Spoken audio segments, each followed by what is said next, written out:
IPL के 17 season है complete हो गए हैं। एक ऐसा बॉलर जिसको अपन ये कहें कि इससे बेस्ट अब तक विश्व में कोई तेज गेंदबाज आए नहीं। 17 सीजन हो गए, उसने आईपीएल में अपना नाम तक नहीं दिया। पहली बार इस बार आईपीएल में एंट्री होने जा रही है जेम्स एंडरसन की। इंग्लैंड के दिग्गज तेज गेंदबाज जो लगभग 42 साल की उम्र में उन्होंने संन्यास लिया है। टेस्ट क्रिकेट वो खेल रहे थे, T20 उन्होंने 2009 में खेला था शायद लास्ट। अब वो वापसी कर रहे हैं आईपीएल में, बतौर गेंदबाज कर रहे हैं। कि आप कहीं सोच रहे हो कि किसी टीम के वो गेंदबाज के कोच बन गए हैं, ऐसे आ रहे हैं? नहीं नहीं भाई साहब। तो आपको लगता है बोली लगेगी उनकी? इन देखो अनिल, जेम्स एंडरसन ने अपना बेस प्राइस रखा है 1,25,00,000 रुपए। देखो अगर जब पहली बार अगर बिडिंग में अगर वो नहीं आएंगे ना भाई, पहली बार जब बिडिंग में आएंगे तो कोई न ले, लेकिन अगर लास्ट में अगर वो बिडिंग में आते हैं और किसी के पास 2-3 करोड़ रुपए बचे हुए हैं, वो ले सकते हैं, चाहे उनको खिलाएं या ना खिलाएं। लेकिन दूसरी बात ये भी हो सकती है कि चलो इनको टीम में ले लेते हैं, गेंदबाजों को फायदा ही मिला है, क्यों इतने बड़े लीजेंड गेंदबाज हैं, आज इतने साल खेलते हुए टेस्ट क्रिकेट को इसी साल उन्होंने विदाई ली है, तो हमारे गेंदबाजों को कुछ फायदा ही हो जाएगा।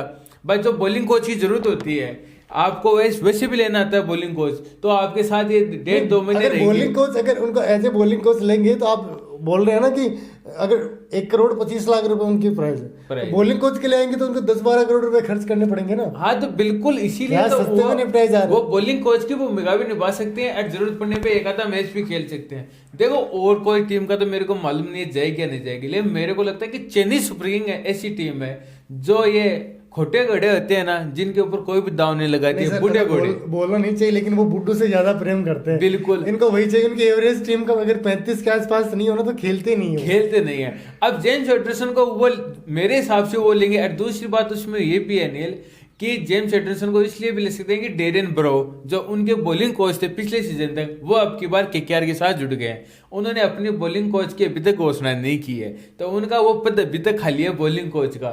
तो जेम्स एंडरसन के साथ मैच भी खेल सकते हैं, बॉलिंग कोच। चेन्नई का ये बहुत पुराना नाता रहा।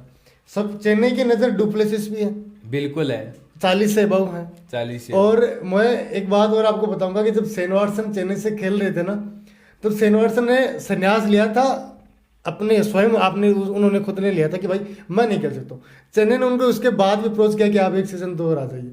तो ये उनको प्रेम है कि भाई हम 40 हो 42 से उसको फर्क नहीं पड़ता, आप हमारे साथ जुड़े हो ना तो आप हमारे साथ कंटिन्यू रहो। महेंद्र सिंह धोनी जाने नहीं दे रहे हो, आईपीएल के रूल तक चेंज करवा दिए उनको लेने के चक्कर में। तो नहीं, आईपीएल के रूल चेंज करवा दिया, आईपीएल ने खुद चेंज कर दिया, ये भी अभी तक मिस्ट्री है, क्योंकि आईपीएल को पता है कि रेवेन्यू आस्था कहाँ से है। भाई एक पिछले साल का तो फर्क पड़ता है। देखो अनिल, पिछले साल एक दर्शकों से ब्रॉडकास्ट ने एक सवाल पूछा था कि आपको MS धोनी की जो ग्राउंड कहते हैं वो वॉक चाहिए, जसप्रीत बुमराह के यॉर्कर चाहिए, या सूर्य कुमार यादव के जो पीछे की तरफ वो छक्के लगाते हैं वो चाहिए, आपको इनमें से कौन सी चीज देखने को अच्छी मिलती है? तो 71% यानी 71% लोगों का ये मानना था कि जब धोनी ग्राउंड के अंदर आते हैं ना वो करना, वो हमें देखना पसंद है। यानी कि खेलना नहीं है, सिर्फ वो ग्राउंड के अंदर आते हुए देखना चाहते हैं लोग। एक चीज़ और भी है, जब अपन बात करें कि मैच चल रहा है तो जैसे और कंप्लीट हो जाता है या कोई बल्लेबाज आउट होके बाहर जाता है, तब एडवर्टाइज आना ज़रूरी है। आपके वहाँ चलते रहते हैं कि इसका प्रचार आ गया, उसका प्रचार आ गया, लेकिन जब एंट्री महेंद्र सिंह धोनी की हो ना तो विज्ञापन नहीं आते हैं आपके। नहीं, बिल्कुल नहीं आते। वो महेंद्र सिंह धोनी की जो वॉक है ना, अनिल, वो ही आती है, वो दिखाई देती है, वो दिखाते हैं। और जब टीवी पे लोग 1 करोड़ जुड़े होते हैं, जब धोनी का नाम अनाउंस हो जाता है भाई धोनी ग्राउंड के अंदर पैर अपना टेक दिया है, तब वो सीधे 1 करोड़ से 3.5 4 करोड़ 2.5 करोड़, यानी कि सीधे तिगुने चौगुने चले जाते हैं लोग देखने के लिए। नहीं, इस बार धोनी जैसे अपने को पता है कि लगभग वो 17 ओवर के बाद ही आता है, तो जैसे 17 ओवर होते वैसे आ जाता है कि यार ये अच्छा पहला ऐसा प्लेयर है जिसके लिए दुआ की जाती है कि इससे पहले वाला जल्दी आउट हो कि वो आए, MS धोनी आ जाए। धोनी पहले डगआउट के अंदर बैठे हुए नजर आते थे आपको बाउंड्री पे, वो आजकल डगआउट के अंदर बैठे हुए नजर नहीं आते हैं, वो अपने ड्रेसिंग रूम में नजर आते हैं, वहां पे यानी कि दर्शकों को देखना ना मिले। और जैसे एक झलक कैमरामैन उनकी ड्रेसिंग रूम के अंदर भी अगर दिखा देता है कांच के अंदर से, तो यानी कि दर्शकों का उम्र है ना वो अलग ही एक शोर मचाता है, पूरा ऐसा हो हार्ट रहता है कि अरे अरे महेंद्र सिंह धोनी।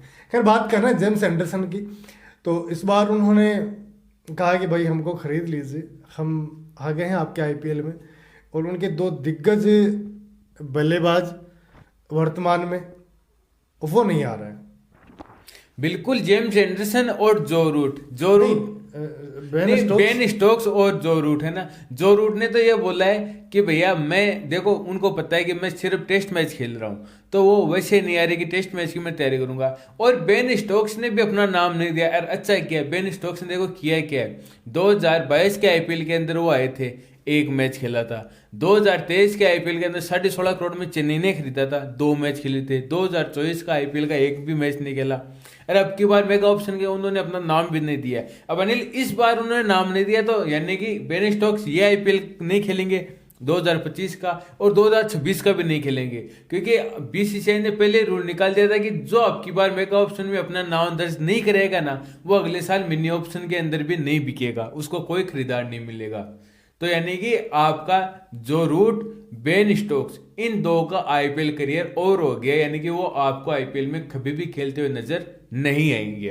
बेन स्टोक्स आ सकते हैं सभी, इस बात क्या पता वापस नहीं आएंगे अनिल, इसलिए नहीं आएंगे क्योंकि बेन स्टोक्स वैसे चोटिल रहते हैं। इस साल का आईपीएल यानी 2025 का, उसमें भी अभी तक कितने दिन पड़े हैं, आप 5-6 महीने पड़े। आईपीएल में कोई वैसी छवि तो रही नहीं है कि हाँ, सिर्फ उन्होंने जैसे मैक्सवेल ने कुछ नहीं किया, लेकिन मैक्सवेल का अब भी है आईपीएल में कि ये बंदा कुछ भी कर सकता है। बेन स्टोक्स को लेके ऐसा नहीं है कुछ भी। तो ये था ना, क्योंकि 2025 के आईपीएल में अभी तक 5-6 महीने बाकी हैं, वो पड़े, फिर अगला आईपीएल आएगा उसके 12 महीने और पड़े, यानी कि लगभग 2 साल का पीरियड है। तब तक बेन स्टोक्स भी तो 35 साल के हो जाएंगे ना। और फिर तीसरी पर आईपीएल के अंदर आएंगे तो उसको 2.5 साल वैसे पड़े, तो यानी कि 3-4 साल हो जाएंगे। 3-4 साल मेरे को नहीं लगता है कि बेन स्टोक्स आपको आईपीएल खेलते हुए अब नजर आएंगे। लेकिन बात करें हम जेम्स एंडरसन की, तो मैं चाहता हूं कि कोई भी टीम उसको खरीदे, चाहे 1,25,00,000 उनका बेस प्राइस है ना, उसमें खरीद ले, और उसको एक आधा मौका भी मिलना चाहिए खेलने के लिए। और मेरे को लगता है कि चेन्नई सुपर किंग्स ऐसी टीम है जो ऐसे गेंदबाज के पीछे एक बार तो अपना हेमर जरूर उठाएगी। ये आपने बता दिया। अब अपन जैसे दर्शकों से बात करते हैं, अब मैं भी अपनी राय दे देता हूँ। मेरे को ऐसा लगता है कि जेम्स एंडरसन लगभग 3 या 4 करोड़ के आसपास जाएंगे। इसलिए जाएंगे क्योंकि बॉलिंग कोच उनसे बेस्ट अभी है नहीं वर्तमान में कोई, क्योंकि इंग्लैंड ने उनको रिटायर करने के बाद जाने नहीं दिया। हाँ, नहीं जाने नहीं दिया अनिल। दूसरी बात ये भी है ना, देखो जेम्स एंडरसन है ना, देखो चेन्नई की पिच के ऊपर वो सुटेबल भी होंगे, क्योंकि चेन्नई क्या करे, दीपक चार को कब और देती है, शुरू में पावर प्ले में 3-4 और करवा देती है लगभग। तो वो जेम्स एंडरसन भी वो नई गेंद से गेंद डालते हैं, तो वो पावर प्ले के अंदर अपने 2 या 3 और डालते हैं, 4 और डालने की जरूरत भी कहाँ पे, क्योंकि वैसे एक इम्पैक्ट प्लेयर आने के बाद में आपका गेंदबाज बढ़ गया है। और अगर आपके पास 6-7 विकल्प है तो आप जेम्स एंडरसन से 2 या 3 और पावर प्ले में निकाल दीजिए, वहां पे अगर आपको 1-2 विकेट मिल जाते हैं। वो बैठा है वही बहुत है ना। अगर वो उनके प्लेयरों से बात करेगा तो आपको विकेट तो ऐसे मिलेंगे। हाँ, तो अपना अनुभव, जो बंदा जिसने 25 साल क्रिकेट खेला वो अपना अनुभव वहां शेयर करेगा, तो उससे ज्यादा बेनिफिट क्या हो सकता है। खैर, आप सभी कमेंट करके बताइएगा कि आपको क्या लग रहा है कि जेम्स एंडरसन को इस बार कोई खरीदार मिलेगा या ऐसे ही जाएंगे, या कौन सी टीम से जुड़ सकते हैं। कमेंट करके आप सभी साथी जरूर बताइएगा। हमारे साथ जुड़ने के लिए आप सभी साथियों का बहुत बहुत धन्यवाद।